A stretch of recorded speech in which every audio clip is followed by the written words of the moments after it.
वो बार बार मैं कहानी बताता हूँ। मेरे कॉलेज में जो है, एक बार एक साथी टीचर क्लास लेके आए, तो चौक डस्टर प्रयोग करते हैं तो बहुत सारा रजिस्टर चौक डस्ट जो है उसमें लग जाता है रजिस्टर में। वो क्लास में कुछ पढ़ाने गए होंगे, इंजीनियरिंग कॉलेज में जो बच्चे आते हैं वो तो सब 19-22 साल के एज ग्रुप के आते हैं, तो थोड़ा राजा होते होते वो बड़ा राजा हो गए होते हैं, तब तक अलग ही ढंग की प्रतिक्रियाएं होती हैं।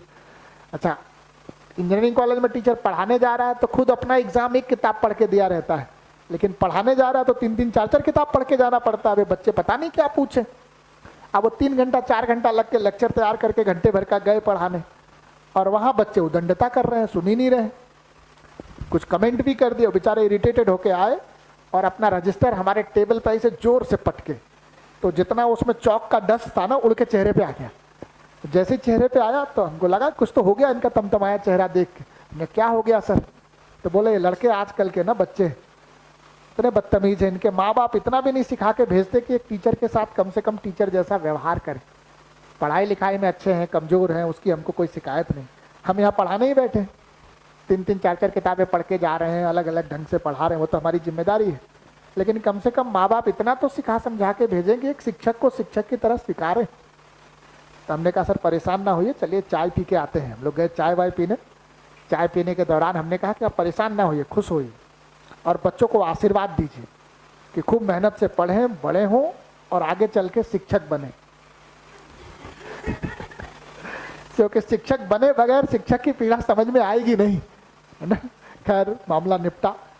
कुछ दिन बीते, 15-20 दिन, महीने भर कुछ बीता होगा, एग्जैक्टली तो याद नहीं।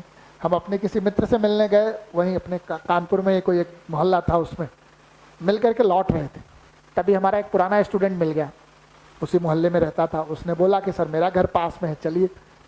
घर पहुँचे, उसके घर पहुँचे तो उसके पिताजी घर पे थे, माताजी थी, वो था, उसका छोटा भाई कहीं खेलने गया हुआ था, 4 ही लोग परिवार में थे। बैठ करके बातचीत होने लगी। तो पिताजी उधर बैठे थे, मैं इधर, चाय रखी हुई थी, आंगन था, घर में आने का रास्ता आंगन से ही था। बातचीत हो रही थी। पिताजी ने कहा कि भाई देखिए, आप हमारा घर तो देख ही रहे हैं, आपको देख के भी लग रहा होगा कि हम कोई बहुत पैसा हमने घर पे लगाया नहीं है। इसका मतलब ये नहीं कि मैंने पैसा कमाया नहीं, पैसा कमाया, लेकिन सुविधाओं पर ना लगा के बच्चों पे लगाया। जितना मैं कमाया और जितना मैं बच्चों पे खर्च कर सकता था, मेरी जो भी हैसियत थी खर्च करने की, उससे अधिक बच्चों पे किया। मतलब जिस फीस के स्कूल में पढ़ा सकता था उससे अधिक फीस भर के और महंगे स्कूलों में मैंने पढ़ाया। और मेरे को इस बात का अच्छा मतलब सेटिस्फेक्शन भी है कि मैं बच्चों की पढ़ाई पे ठीक से खर्च कर पाया, उनको अच्छे संस्कार दे पाया, है ना। ये सब पे बात चल रही थी, मैं भी सहमत था। 3 साल से उनका बच्चा हमारे यहाँ पढ़ रहा था, पढ़ने में भी जिम्मेदार था और व्यवहार की भी कोई शिकायत नहीं थी। तो हमने कहा नहीं, आप ठीक ही कह रहे हैं, ये बात तो दिखता भी है आपके बच्चे के व्यवहार में। ये सब चर्चा चल रही थी। शाम का समय था, तभी उसका छोटा भाई कहीं से खेल कूद के आया। वहाँ खेल में कुछ लड़ाई झगड़ा हो गया होगा मैदान में, साइकिल से आया, आंगन में साइकिल लाया, ऐसे दीवार पे साइकिल उसने धड़ाम से धक्का दे दिया, और कुछ बिल्कुल तमतमाया हुआ था, कुछ खेल कूद में हो गया होगा ऊपर नीचे, और तमतमाए हुए कुछ अपशब्द भी बीच बीच में धीमी आवाज में बुदबुदा रहा था। और बड़बड़ाते हुए वो ड्राइंग रूम में एंटर हुआ, और उधर पिताजी, इधर हम, वो बीच से निकल के अंदर कमरे में चला गया। और ये सारी घटना उस समय घटी जब पिताजी संस्कारों की बात कर रहे थे। अब पिताजी बेचारे एकदम बेचैन होने लग गए, और फिर उसको रिपेयर मेंटेनेंस करते हुए बोले देखिए ना, मतलब जिस स्कूल में पढ़ा रहा हूँ उसमें लगभग इतना खर्चा आ रहा है, कुछ बताया उन्होंने।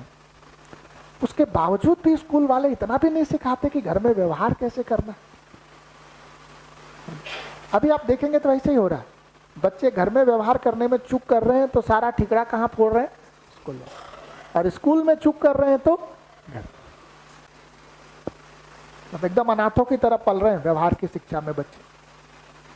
उनकी जो व्यवहार की प्रॉब्लम्स है, व्यवहार का जो पकड़ है ना, उसके लिए कंसर्न माँ बाप रख पा रहे हैं ना शिक्षक रख पा रहे हैं। ऐसे में बच्चों की व्यवहारिक प्रतिक्रियाएं कम होने वाली हैं, बढ़ने वाली हैं, बढ़ने वाली। इसलिए समाज में इतने प्रतिक्रियात्मक लोग दिख रहे हैं।